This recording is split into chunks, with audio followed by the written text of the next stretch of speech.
మీ ఎలాంటి వ్యాపార ప్రకటనలకైనా వెంటనే మా ఛానల్ సంప్రదించండి. ధనురాశి వారికి పరాభవనామ సంవత్సరంలో ఆదాయం 14, వ్యయం 11, రాజ్యపూజ్యం 5, అవమానం 6. అలాగే ఈ సంవత్సరంలో ధనురాశి వారికి జూన్ 2వ తారీఖు వరకు కూడాను గురుడు 7వ స్థానమందు లోహమూర్తి, తదుపరి 8వ స్థానమందు అంటే అష్టమ గురుడిగా ఆయన సువర్ణమూర్తిగా సంచారం చేయబోతూ ఉన్నారు. అలాగే ఈ సంవత్సరం మొత్తం శనేశ్వరుడు అర్ధాష్టమ స్థానమందు అంటే 4వ స్థానమందు లోహమూర్తిగా సంచరిస్తారు. అలాగే ఈ సంవత్సరంలో రాహుకేతువులు డిసెంబర్ 8వ తారీఖు వరకు కూడా 4, 10 స్థానాల్లో తామ్రమూర్తుల కింద 3, 9 స్థానాల్లో తామ్రమూర్తుల కింద సంచారం చేస్తారు. ఆ తదుపరి 2వ స్థానమందు అలాగే 8వ స్థానమందు వారు లోహమూర్తులుగా సంచారం చేయబోతూ ఉన్నారు. ఇక్కడ ధనురాశి వారికి ఏంటి అంటే ప్రధానమైనటువంటి లాభము 2వ స్థానంలో అంటే మకర రాశిలో రాహువు సంచారం చేయడము ఈ సంవత్సరం మొత్తం మీద యోగించేటువంటి అంశం అది. అయితే ఇక్కడ ప్రధానంగా గుర్తుపెట్టుకోవాల్సింది ఏంటి అంటే వీరికి అర్ధాష్టమ శని ఉన్నది. మనం ఈ మూర్తిమంతాలు ఎందుకు చెప్తాము అంటే ఆ పలానా మూర్తిత్వాన్ని బట్టే గోచారంలో ఒక గ్రహం ఎంత బలంగా ఉంది అనేటువంటి స్థితిని మనం తెలుసుకుంటాం. కాబట్టి ఈ మూర్తిత్వం అనేటువంటిది అంత ఇంపార్టెంట్.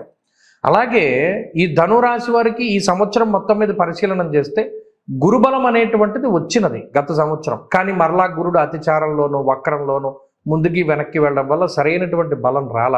అలాగే ఆయనకు వచ్చినటువంటి మూర్తిత్వం కూడా లోహమూర్తి అవ్వడం వల్ల పూర్తి స్థాయిలో ఫలితం రాల.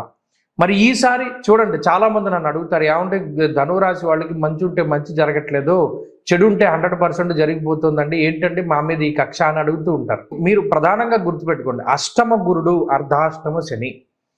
గోచారంలో ఒక శ్లోకం చెప్తారు, ద్వాదశాష్టమ జన్మస్థ శన్యర్ కంగారక గురువు అని. అంటే 8లో గురువు ఉండడం, 4లో శని ఉండడం అనేటువంటిది అది అంత మంచిది కాదు. ఏం జరుగుతుందండి ఇక్కడ ఫలితాన్ని మీరు మంచి చెడు పక్కన పెట్టి కాలం స్వరూపం ఎలా ఉంది మీరు గమనించి జాగ్రత్త పడడానికి ప్రయత్నం చేయండి. అందుకనే నేను ఉన్నది ఉన్నట్టు చెప్పేస్తాను. చోరాగ్ని నృపభీతిశ్చ గాత్ర గాంభీర్య నాశనం అన్నారు. ఈ గ్రహస్థితి ధనురాశి వారిని చోర అంటే ఏదైనా మీ ముఖ్యమైనటువంటి వస్తువులు ఎవరైనా దొంగిలించడానికి అవకాశాన్ని కల్పిస్తుంది. అగ్నిహి అంటే ఏదైనా నిప్పు వల్ల కానీ కరెంటు వల్ల కానీ ఇబ్బందులు కలిగేలా చూస్తుంది. నృపభీతిశ్చ నృపులు అంటే మీ పై ఉన్నటువంటి అధికారులు కానీ పరిపాలించేటువంటి నాయకులు కానీ రాజుల వల్ల కానీ ఇబ్బంది వాటిల్లేయడానికి అవకాశం ఉంటుంది. చోర అగ్ని నృపభీతిశ్చ ఈ మూడిటి వల్ల భయము అనేటువంటిది కలుగుతుంది. గాత్ర గాంభీర్య నాశనం అన్నాడు. అంటే ఈ అష్టమంలో ఉండేటువంటి గురువు అర్ధాష్టమ శని వల్ల ఏమవుతుంది, గాంభీర్య నాశనము అంటే అంత గంభీరంగా ఉండలేకపోతారు. గతంలో ఎన్నో ఇబ్బందులు వచ్చినా ఎన్నో ఇవి ఒడిదుడుకులు వచ్చినా సరే తట్టుకుని నిలబడ్డటువంటి పరిస్థితుల్లో ఆ గాంభీర్యాన్ని మీరు ముఖంలో ప్రదర్శన చేస్తూ ఉండేటువంటి తరుణంలో ఇప్పుడు ఆ గంభీర్యాన్ని కోల్పోయేటువంటి పరిస్థితిని గురుడు కలగజేస్తాడన్నాడు. అంటే ఈ అష్టమంలో ఉండేటువంటి గురువు వల్ల వచ్చే ఇబ్బంది. ఇక్కడ ఇంకొక మంచి ఉంది. ఏం మంచి అంటే జూన్ 2 వరకు మీకు గురుబలం ఉంది. జూన్ 2 దగ్గర నుండి అక్టోబర్ 30 వరకు మాత్రమే ఈ అష్టమ గురుని యొక్క సంచారం ఉన్నది. అక్టోబర్ 30 దాటిపోతే మరలా గురుడు 9వ స్థానానికి వెళ్ళిపోతారు. ఇది ఒక మంచి విషయం.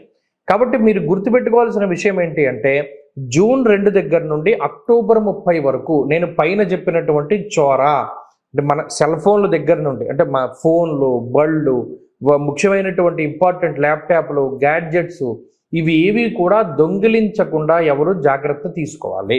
అలాగే విద్యుత్తు లేదా ఈ ఎలక్ట్రిక్ అగ్ని వీటికి సంబంధించినటువంటి ప్రమాదాలు జరగకుండా చూసుకోవాలి. పై అధికారులతో సమస్య లేకుండా చూసుకోవాలి. ఇది కేవలం 3 నెలలు మీరు జాగ్రత్తగా ఉంటే సరిపోతుంది. అంటే జూన్ నుండి అక్టోబర్ 30 నవంబర్ వచ్చేంత వరకు జాగ్రత్తగా ఉండాలి. ఇది ఒక విషయం. అర్ధాష్టమ శని ఏం చేస్తున్నారండి, వాతశూలం మనక్లేశం భయం స్వస్థాన హానికృత్ అన్నారు. అసలు ఇంటికి రావాలి అనేటువంటి మనస్థితిని శని కల్పించడం. ఎంతసేపు కూడా మనం ఇంటికి దూరంగానే ఉందాం, లేదా మనం ఆఫీసులో కూర్చుందాం, లేదా పలానా ఊరు వెళ్దాం, పలానా తీర్థయాత్రకి వెళ్దాం, పలానా క్షేత్రానికి వెళ్దాం, ఫ్రెండ్ ఇంటికి వెళ్దాం. రాత్రి చాలా లేటుగా వస్తాడు ఇంటికి, పొద్దున్నే గమ్మున వెళ్ళిపోతారు. అంటే ఇంట్లో ఉండడానికి ఇబ్బంది, అంటే ఇంట్లో ఉండడానికి మనసు అంగీకరించదు. కారణం ఏమై ఉంటుంది, కుటుంబ సమస్యలు అయి ఉండొచ్చు, లేదా ఇంట్లో ఉండేటువంటి వారి యొక్క పరిస్థితులు అయి ఉండొచ్చు. అవన్నీ మనసుకు తీసుకోలేక అసలు మన ఇంటికి రాకుండా ఉంటే చాలు అన్న దృక్పథంతో ఇంటికి దూరంగా వెళ్ళిపోయే వాతావరణం ఉంటుంది. దాన్ని ఈ శనేశ్వరుడు కలగజేస్తాడు. మరి ఈ సంవత్సరంలో పోటీ పరీక్షల్లో పాల్గొనేటువంటి వారు, లాంగ్ టర్మ్ కోచింగ్లు తీసుకునేటువంటి వారు, ఇటువంటి వారికి కొంత ఇబ్బందికరమైన వాతావరణమే ఉంటుంది. ఇంకొక ముఖ్యమైన విషయం ఏంటంటే, ఇదంతా నాణానికి ఒకవైపు. గోచారం జాతకంలో దశాంతర దశలు బాగున్నాయి అనుకోండి, ధనురాశి వారికి అసలు ఈ గోచార పరిస్థితులు కనబడవు. ఇవన్నీ కూడా పాజిటివ్గా ఉంటాయి. కారణం ఏంటి అంటే, జాతకంలో మంచి దశ నడుస్తోంది అంటే ఈ గోచారాన్ని అది ఓవర్కమ్ చేసేస్తుంది. ఇంకొక పాజిటివ్ విషయం ఏంటి అంటే, రాహు యోగించడం. డిసెంబర్ వరకు, అంటే ఇందాక చెప్పినట్టు జూన్ నుండి అక్టోబర్ వరకు గురుడు ఇబ్బంది పెడితే, మీకు డిసెంబర్ దగ్గర నుండి రాహు యోగించడాన్ని గమనించవచ్చు. 2వ స్థానంలో రాహు విపరీతమైనటువంటి యోగానికి కారణమవుతారు.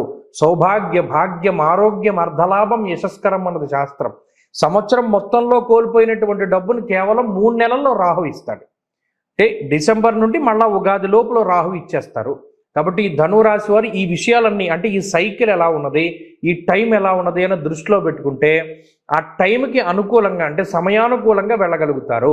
జూన్ 2 వరకు గ్రహస్థితి అనుకూలము, అక్టోబర్ 30 వరకు ప్రతికూలము, అక్టోబర్ 30 నుండి మరలా అనుకూలము. ఈ విషయాన్ని దృష్టిలో పెట్టుకుంటే ఈ సంవత్సరాన్ని చాలా ఈజీగా దాటగలుగుతారు. ప్రత్యేకించి రెమెడీల విషయంలో జపాలు చాలా మంచివి. వీలుంటే ఈ సంవత్సరం ప్రారంభంలోనే గోచార పరంగా శనేశ్వరుడికి జపము, అలాగే జూన్ నెలలో గురుడికి జపము. జపం అంటే చాలామంది బీజాక్షరాలు చదువుతున్నారు. అలా కాకుండా మూలమంత్ర జపం చేయించుకుని, అంటే గురుడికి 16,000, శనికి 19,000 జపం చేయించుకుని తత్సంబంధమైనటువంటి ధాన్యాన్ని, వస్తువుల్ని, వీటన్నిటినీ కూడా దానం చేస్తూ ఉండడము.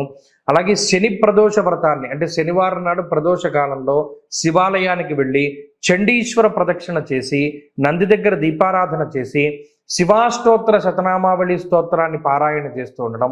అలాగే శనివారం కుదరకపోతే సోమవారం ప్రదోష కాలంలో శివాలయంలో దీపం పెట్టడం లాంటివి చేయడం ద్వారా ఈ రాశి వారికి మంచి జరుగుతుంది. ఇంకా ఏంటి అంటే, ప్రతిరోజు కూడా రుద్ర కవచాన్ని పారాయణ చేస్తే కూడా చాలా మంచిది.